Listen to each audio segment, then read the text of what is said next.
உறவுகள் அனைவருக்கும் அன்பான வணக்கங்கள். நிலா வந்து சோழனை எனக்கு வேண்டாம், எனக்கு டிவோர்ஸே கொடுத்துருங்கன்னு சொல்லிட்டு லாஸ்ட் மினிட்ல சொன்ன அந்த ப்ரோமோ அப்படிங்கிறது வந்துட்டு முழுக்க முழுக்க இது சோழனோட கனவாக தான் இருக்கணும் அப்படின்னு நினைக்கிறவங்க எல்லாருமே மறக்காமல் இந்த வீடியோக்கு ஒரு லைக்கை மட்டும் கொடுத்துருங்க. ஸோ ஹியரிங்க்கு நாளே வந்துட்டு அட்வொகேட்டை பார்க்கணும் அப்படின்னு சொல்லிட்டு நிலாவும் சோழனும் நேராக அங்கே போகிறாங்க. அங்கே போய் உட்காரும் போதே பார்த்தா அந்த மேடம் இல்லை, அவங்களோட அசிஸ்டன்ட் வேறு ஒரு மேடம் இருக்காங்க. ஸோ அவங்க கிட்ட போய் கேட்குறாங்க, நிலா எங்கள் மேடம் இல்லையா அப்படின் போது அவங்க ஒரு 3 days வந்து அவைலபிளாக இல்லை, அதனால் என்ன வந்து இந்த கேஸை பார்த்துக்க சொல்லியிருக்காங்க, நான் உங்களுக்கு பெஸ்ட்டாக பண்ணி கொடுத்துட்றேன், ஒன்றும் ப்ராப்ளம் அப்படின்றாங்க. சரி ஓகே அப்படின்னு சொல்லும்போது உட்காருங்க அப்படிங்கிறாங்க. அவங்க உட்கார்ந்த கொஞ்ச நேரத்துலேயே சோழனுக்கு கால் வந்துட்டுச்சு அப்படிங்கிறனால ஒரு 2 minutes மட்டும் நான் போய் பேசிட்டு வந்துடுறேன் நிலா, ஓனர் தான் ஃபோன் பண்ணுறாரு அப்படின்னோடனே சரி போயிட்டு வாங்க அப்படின்னுறாங்க.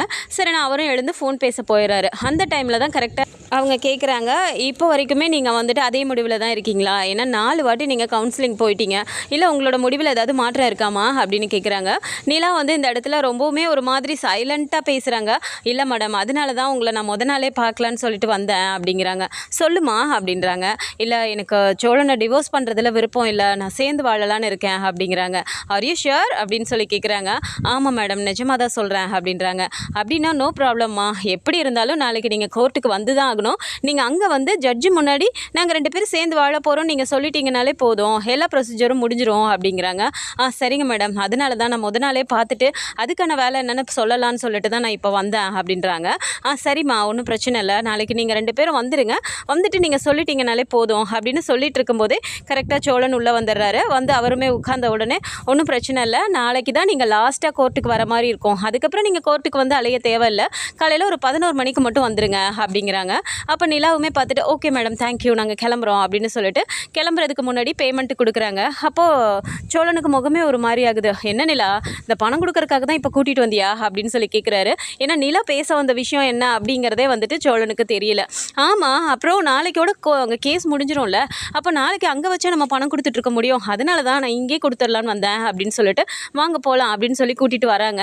ஸோ வண்டியில் வரும்போது பார்த்தா சோழனுக்கு ரொம்பவுமே கஷ்டமாக போயிடுது.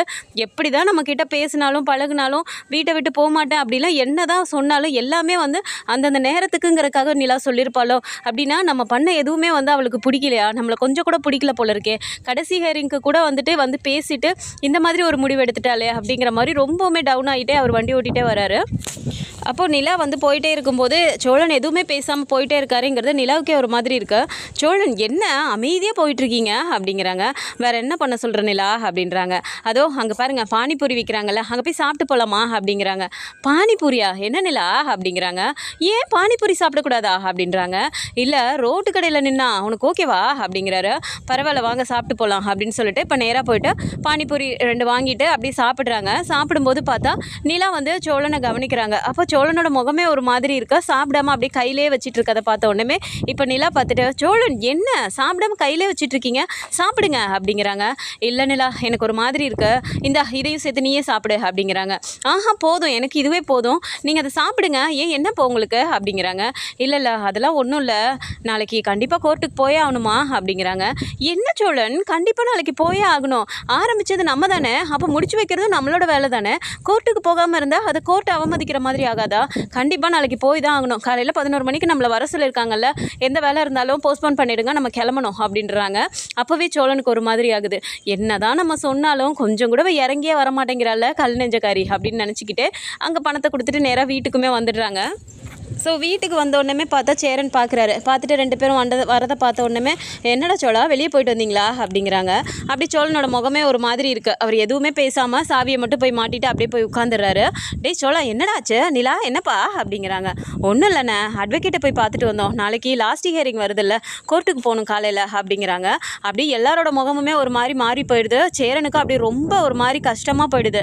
அப்படியே சோழனை பார்க்குறாரு. சோழன் முகமே ஒரு மாதிரி இருக்கிறத பார்த்துட்டு நிலா அப்படிங்கிறாங்க. சொல்லுங்கண்ணே அப்படிங்கிறாங்க. இல்லைப்பா ஒன்றும் இல்லை அப்படிங்கிறாங்க. என்னண்ணே சொல்லுங்கள், இப்போ நாங்கள் போனதை பற்றி தானே கேட்க வந்தீங்க அப்படிங்கிறாங்க. அப்படி இல்லைப்பா, என்ன நடக்குதுன்னு தெரிஞ்சுக்கணும்ல அப்படிங்கிறாங்க. ஒன்றும் இல்லைண்ணே, போயிட்டு பேசிவிட்டு பேமெண்ட் கொடுக்க வேண்டியது இருந்ததில்ல, அதை கொடுத்துட்டு வந்தோம், நாளைக்கு வர சொல்லியிருக்காங்க, அவ்வளோதானே, நாளைக்கோட சரி, அதுக்கப்புறம் கோர்ட்டுக்கெலாம் போக தேவையில்லைன்னு சொல்லிட்டாங்க அப்படிங்கிறாங்க.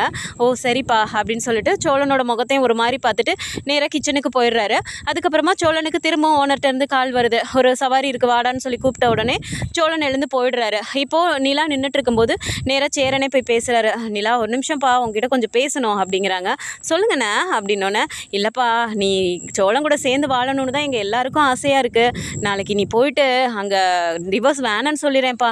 நீ தான் என்கிட்ட சொன்னல இந்த வீட்டை விட்டு எங்கேயும் போக மாட்டேன்னு, டிவோர்ஸ் வேணான்னு சொல்லிடுறேன்ப்பா அப்படிங்கிறாங்க. அப்போ நிலாக்கு வந்து அப்படியே ஒரு மாதிரி லைட்டாக சிரிச்சிட்டு, ஆனால் எனக்கு கொஞ்ச நாளாகவே சோழன் கூட சேர்ந்து வாழணும்னு தானே ஆசையாக இருக்குது. அதனால் நாளைக்கு போயிட்டு நான் டிவோர்ஸ் வேணான்னு தான் சொல்ல போகிறேன். இப்போ கூட அட்வொகேட்டை போயிட்டு அதை பற்றி பேசுகிறதுக்காக தான் போனேன் அப்படிங்கிறாங்க. ஓ அப்படியாப்பா, ரொம்ப சந்தோஷம்ப்பா அப்படிங்கிறாங்க. சரிங்கண்ணே அப்படின்னு சொல்லிட்டு இப்போ நிலாவும் உள்ளே போயிடுறாங்க. ஸோ இவங்க பேசிக்கிட்ட விஷயம் கூட இப்போ சோழனுக்கு தெரியாது. சோழனை பொறுத்த வரைக்கும் நாளைக்கு லாஸ்ட் ஹியரிங்க்கு போகணும் அப்படிங்கிற ஒரு டென்ஷன்லேயே தான் இருக்கார். நைட்டு வீட்டுக்கு வந்த அப்புறமும் பார்த்தா சாப்பாடெலாம் எடுத்து வச்சு சாப்பிட சொல்கிறாங்க. சோழனுக்கு சாப்பாடே இறங்க மாட்டேங்குது. அப்படியே ஒரு மாதிரி நிலாவை வந்து ஒரு ஏக்கத்தோடே பார்த்துட்டே இருக்கார். அது நிலாவுக்குமே புரியுது. அது தெரிஞ்சாலும் நிலா வந்து காட்டிக்காமல் அப்படியே ஒரு மாதிரியே இருக்காங்க. இப்போது சோழன் ஒரு மாதிரி இருக்கதை பார்த்துட்டு சேரனே போய் கேட்குறாரு, என்னடா சோழா ஏன்டா இப்படி இருக்க அப்படிங்கிறாங்க. என்னண்ணே எல்லாமே தெரிஞ்சுட்டு தெரியாத மாதிரியே வந்து கேட்குறியே அப்படிங்கிறாங்க. அப்படி இல்லைடா, நாளைக்கு கோர்ட்டுக்கு போக போகிறீங்க அவ்வளோதானடா. நாளைக்கு ஒரு வாட்டி நீங்கள் போயிட்டு வந்துட்டிங்கன்னா அதுக்கப்புறம் நீங்கள் கோர்ட்டு கேஸ்ன்னு அலைய வேணாம்ல. நீ தான் அன்றைக்கே சொன்னில மாதம் கோர்ட்டுக்கு போகிறதே கடுப்பாக இருக்குன்னு.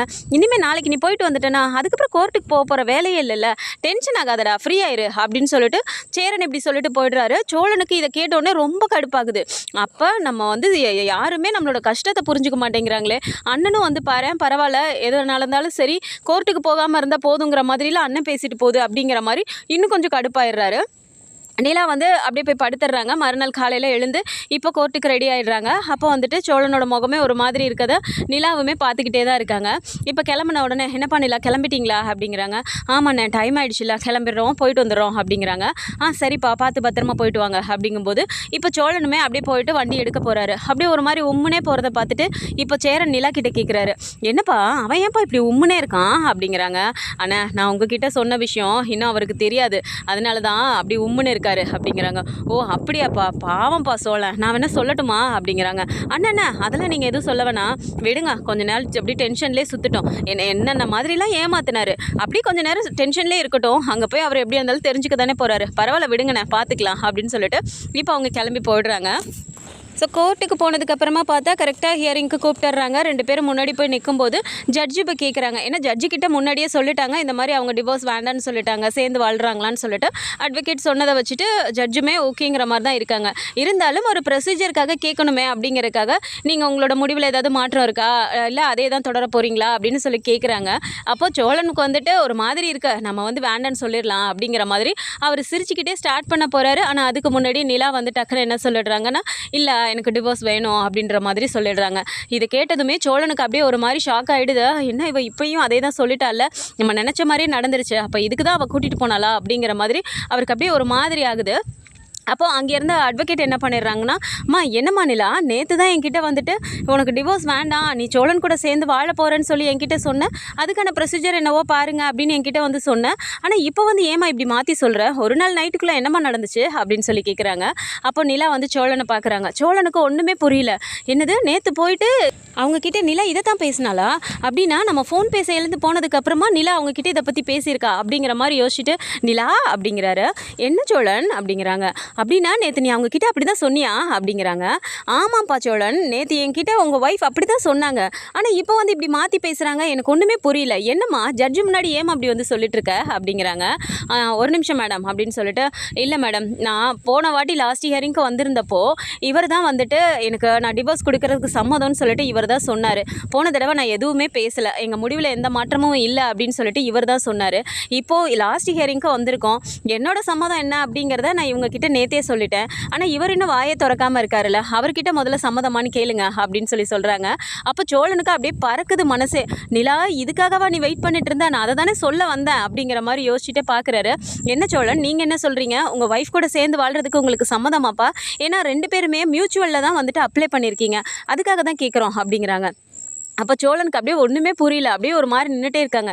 சொல்லுங்கள் சோழன் அப்படிங்கிறாங்க. மேடம் எனக்கு இதை விட வேறு என்ன வேணும்? நிலாவே சரின்னு சொன்னதுக்கப்புறம் எனக்கு அதை விட வேறு என்ன வேணும்? நிலா தான் எனக்கு எல்லாமே. நிலாவுக்காக நான் என்ன வேணால் செய்வேன். அதனால் எனக்குமே இந்த டிவோர்ஸ் வேண்டாம். எனக்கு இந்த டிவோர்ஸ் இல்லாமல் நிலா என் கூட இருந்தாலே போதும் அப்படிங்கிற மாதிரி அவரும் சொல்லிடுறாரு. இப்போ நிலா பார்த்து சிரிக்கிறாங்க. என்ன நிலா ஓகே தானே அப்படிங்கிறாங்க. அப்போ நிலா பார்த்து சிரிக்கிறாங்க. அப்போது கோர்ட்டில் இருக்க எல்லாருக்குமே ஒரு மாதிரி சந்தோஷமாகுது. ஸோ அந்த அட்வொகேட் என்ன பண்ணுறாங்கன்னா, ஏமா உன் புருஷன் வாயிலேருந்து இப்படி ஒரு வார்த்தை வரணுங்கிறக்காகவா என்னவே கன்ஃபியூஸ் பண்ணி விட்ட நீ அப்படிங்கிறாங்க. இல்லை மேடம், இருந்தாலும் போன வாட்டி அவர் அப்படி சொன்னார்ல, அதனால் இந்த டைம் என்ன முடிவு எடுத்திருக்காருன்னு நான் தெரிஞ்சுக்கணும்ல, அதுக்காக தான் நான் அப்படி சொன்னேன் அப்படிங்கிறாங்க. அப்போது சரிம்மா, இப்போ அவரும் வாயால் சொல்லிட்டாருல, இப்போ உனக்கு சந்தோஷம் தானே அப்படிங்கிறாங்க. எனக்கு ரொம்ப சந்தோஷம் அப்படிங்கிறாங்க. அப்போ உடனே ஜட்ஜி பார்த்துட்டு, சரிப்பா நீங்கள் 4 வாட்டி கவுன்சிலிங் போனது இப்போ எவ்வளோ நல்லதாக இருக்குது பார்த்தீங்களா, உங்களுக்குள்ளார ஒருத்தருக்கு ஒருத்தர் புரிஞ்சுக்குவீங்க அப்படிங்கிறக்காக தான் நாங்கள் கவுன்சிலிங்கே கொடுக்குறோம். 2 பேரும் சேர்ந்து வாழ்ந்தீங்க அப்படின்னா எங்களுக்கு ரொம்ப சந்தோஷம். Anyway all the best for your future life அப்படின்னு சொல்லிட்டு இப்போ நீங்கள் உங்களுக்கு டிவோர்ஸ் இல்லை அப்படிங்கிற மாதிரி சொல்லிடுறாங்க. வெளியில் வந்ததுக்கப்புறமா பார்த்தா சோழனுக்கு அப்படியே சந்தோஷம் தாங்க முடியல. அப்படியே ஒரு மாதிரி சிரித்த மாதிரியே வந்துட்டுருக்காரு. நிலாவுக்குமே சொல்ல முடியல. அப்படியே ஒரு மாதிரி பார்த்துட்டு, என்ன எதுக்கு இப்படி பல்ல காட்டிகிட்டு இருக்கீங்க அப்படிங்கிறாங்க. நிலா, இந்த நாளை என்னால் வாழ்க்கையில் மறக்கவே முடியாது நிலா அப்படிங்கிறாங்க. என்ன பெரிய நாள்? அப்படி ஒன்றும் இல்லை அப்படிங்கிறாங்க. என்ன நிலா, நீ நான் வாயை திறந்து சொல்லணுங்கிறதுக்காக தானே இப்படி ஒரு விஷயத்த சொன்னேன். ஆனால் லாஸ்ட் நிமிஷம் வரைக்கும் என்னை அப்படியே திக்குன்னு வச்சுருந்த பார்த்தியா நீ அப்படிங்கிறாங்க. பின்ன என்ன என்னென்னலாம் சொல்லி ஏமாற்றி என்னை கல்யாணம் பண்ணீங்க, கொஞ்ச நேரம் அப்படியே டென்ஷனோட சுற்றுங்கன்னு தான் அப்படியே விட்டேன் அப்படிங்கிறாங்க. எப்படியோ நிலா, நீ டிவோர்ஸ் வேணான்னு சொல்லிட்டில, நீ என் கூட தான் இருக்க போகிறேன்னு எனக்கு தெரிஞ்சு போச்சுல, இதை விட எனக்கு என்ன வேணும்? அவ்வளோ சந்தோஷமாக இருக்குது எனக்கு அப்படிங்கிறாங்க. ரொம்பலாம் சந்தோஷப்படாதீங்க. நான் இப்போது டிவோர்ஸ் வேணான்னு சொன்னதுக்கு நீங்கள் மட்டும் காரணம் இல்லை, வீட்டில் இருக்க எல்லாரும் தான் அப்படிங்கிறாங்க. அதானே, எனக்காக ஸ்பெஷலான ஒரு பிளேஸ்லாம் உன் மனசில் இருக்காதே அப்படிங்கிறாங்க. ஆமாம், நான் தான் அன்னைக்கே சொன்னேனே, இந்த வீட்டை விட்டு நான் போக மாட்டேன்னு நான் அன்னைக்கிட்ட சொல்லியிருக்கேன். அதனால தான். அதுவும் இல்லாமல் இன்னும் அண்ணனுக்கு பாண்டிக்கு யாருக்குமே இன்னும் கல்யாணம் நடக்கலை. அதுக்குள்ளே நான் டிவோர்ஸ் வாங்கிட்டு போயிட்டேன்னா வேறு யார் வந்து கல்யாணம் பண்ணுவாங்க? யார் பொண்ணு கொடுப்பாங்க? நாளைக்கு இந்த வீட்டில் பொண்ணே தங்க மாட்டாங்கன்னு யாரும் எந்த வார்த்தையும் சொல்லிடக்கூடாது. அதுக்காகவும் யோசிச்சு தான் நான் இந்த முடிவை எடுத்தேன் அப்படிங்கிறாங்க. அப்படியே குழம்பி போய் நிற்கிறாரு சோழன். அப்படின்னா அப்போ கூட இவன் நம்மளை பற்றி யோசிக்கலையா அப்படிங்கிற மாதிரியே வந்துட்டு நேராக வீட்டுக்கு வராங்க. ஸோ வீட்டுக்கு வந்த உடனே பார்த்தா இங்கே பல்லவன், பாண்டி, அப்புறம் சேரன் எல்லாருமே வீட்டில் வந்துட்டு ரெடியாக நிற்கிறாங்க. அவங்க வந்தோடனே கேக் கட் பண்ணுறதுக்காக. உள்ளே வந்த உடனே பார்த்தா எல்லாருக்குமே ரொம்ப சந்தோஷமாக இருக்கு. நிலா வாப்பா அப்படின்னு சொல்லிட்டு, அண்ணா சூப்பர்ண்ணே, இங்கே பாருண்ணே உனக்காக கேக்கெலாம் நாங்கள் ரெடி பண்ணியிருக்கோம், பார்த்தியா எப்படி இருக்குண்ணே நிலா சோழன் அப்படின்னு சொல்லிட்டு பல்லவன் ரொம்ப வேகமாக காட்டுறாரு. டேய், அங்கே என்ன நடந்ததுன்னு உங்களுக்கு எப்படிடா தெரியும் அப்படிங்கிறாங்க. ஏன் நிலா, நீ ஏன் கூடயே தான் இருந்த, யார்கிட்டையும் நீ ஃபோனே பேசல, அப்புறம் எப்படி உங்களுக்குலாம் தெரியும் அப்படிங்கிறாங்க. சேரன் அப்படியே பார்த்து சிரிக்கிறாரு. நிலாவும் பார்த்து சிரிச்சுக்கிறாங்க. என்னண்ணா அப்படிங்கிறாங்க. என்கிட்ட நிலா நேற்றே சொல்லிருச்சுடா, நான் டிவோர்ஸ் வேணான்னு தான் சொல்ல போகிறேன், சோழன் கூட நான் சேர்ந்து வாழ போகிறேன்னு சொல்லிட்டு நிலா நேற்றே என்கிட்ட சொல்லிருச்சு அப்படிங்கிறாங்க. என்ன, அப்போ நேற்று நைட்டு நீ என்கிட்ட வந்து பேசினப்போ நான் எவ்வளோ வருத்தப்பட்டுட்டு இருந்தேன், அப்போ நீயாவது ஒரு வார்த்தை என்கிட்ட சொல்லியிருக்கலாம்லண்ணே, அவள் இப்படி தான் முடிவெடுத்திருக்கான்னு எல்லாருமே சேர்ந்து என்னை ஒரு டென்ஷன்லேயே வச்சிட்டிங்கல்ல அப்படிங்கிறாங்க. இருக்கட்டும்டா, நிலாவை நீ என்னென்னலாம் சொல்லி ஏமாத்தினேன், அதுக்காக கொஞ்ச நேரம் தானே அப்படியே ஒரு மாதிரி டென்ஷன்லேயே இருந்து தான் நாங்களும் விட்டுட்டோம் அப்படிங்கிறாங்க. அது எப்படி, ஏதாவது ஒரு பிரச்சனை இல்லை எனக்குன்னு வந்து டார்கெட் பண்ணணுன்னா மட்டும் மொத்த குடும்பமும் ஒன்றா சேர்ந்துக்கிறீங்களா, அது எப்படி, எனக்கு ஒன்றுமே புரியல அப்படிங்கிறாங்க. டேய் போடா, எதுவாக இருந்தாலும் உனக்கு நல்லது நடந்திருக்குல்ல, அது பத்தாதா அப்படின்னு சொல்லிட்டு வா கேக் கட் பண்ணு அப்படின்னு சொல்லிட்டு இப்போ கேக் கட் பண்ணுறாங்க. ஸோ நிலாவும் சொல்லணும் கேக்கை கட் பண்ணுறாங்க. கட் பண்ண உடனே இப்போ பார்த்தா நிலா எடுத்து எல்லாருக்குமே கேட்க கொடுக்குறாங்க. சோழன் அப்படியே எடுத்துகிட்டு அவர் நிலாவை கூட்டி விடுறாரு. ஆனால் நிலா வந்து சோழனுக்கு ஊட்டாமே நின்றுட்டே இருக்காங்க. அப்படியே ஒரு மாதிரி பார்க்குறாரு. அப்போ பல்லவன் பார்த்துட்டு, அண்ணே என்ன நீ கேக் கட் பண்ணிட்டீங்க, அண்ணன் உங்களுக்கு ஊட்டி விட்டுச்சுல, நீங்கள் அண்ணனை கூட்ட மாட்டிங்களா அப்படிங்கிறாங்க. அதுக்கு என்னடா பல்லவா, தாராளமாக கொடுத்துட்டா போச்சு அப்படின்னு சொல்லிட்டு வேகமாக எடுத்து ஊட்டி விடுறாங்க. அப்படியே சோழனுக்கு இது சாதாரணமாக நடந்தது ஒரு மாதிரி இருக்குது. ஏன்னா அவருக்கு வந்து நிலா கிட்டேருந்து ஏதாவது நமக்கு வராதா, அவளோட பாசம் நமக்கு வராதா, அவ கையால் இந்த மாதிரி பண்ண மாட்டாளா, ஒரு ஹஸ்பண்ட் அப்படிங்கிற ஒரு இடத்த நமக்கு கொடுக்க மாட்டாளா அப்படிங்கிற மாதிரி ரொம்பவுமே ஏங்கி போயிருந்த அவருக்கு டக்குன்னு வந்து நிலா இந்த மாதிரி கேக்கை ஊட்டி விட்டோன்னே அப்படியே ஒரு மாதிரி ஆகுது. கண்ணெல்லாம் கலங்குறாரு. அதை பார்த்தோன்னே நிலாவுக்கு ஒரு மாதிரி ஆகுது. என்ன சோழன் அப்படிங்கிறாங்க. ஒன்றும் இல்லை நிலா, இதெல்லாம் உனக்கு புரியாது அப்படிங்கிறாங்க. என்ன புரியாது, எனக்கு எல்லாமே புரியும் அப்படிங்கிறாங்க. அப்படின்னா புரிஞ்சுக்கிட்டே தான் நீ இத்தனை நாள் என்கிட்ட நடிச்சிருக்கல அப்படிங்கிறாங்க. ஆமாம், கொஞ்ச நாள் சுத்த விடலாமேன்னு பண்ணேன், அதுவும் ஒரு மாதிரி நல்லா தான் இருந்தது அப்படிங்கிறாங்க. நல்லா பண்ண நிலா நீ அப்படின்னு சொல்லிட்டு சிரிச்சுக்கிட்டே அப்படியே பார்க்குறாரு. அப்படியே நிலாவும் உள்ளே போயிடுறாங்க. ஸோ இந்த மாதிரியான கதைக்களம் வந்தால் நல்லா இருக்கும்னு நினச்சிங்கன்னா மறக்காம நம்மளோட சேனலை சப்ஸ்கிரைப் பண்ணிக்கோங்க. அண்ட் வீடியோ பிடிச்சிருக்கு அப்படின்னா சின்னதாக லைக்கை மட்டும் கொடுத்துருங்க. தேங்க்ஸ் ஃபார் வாட்சிங்.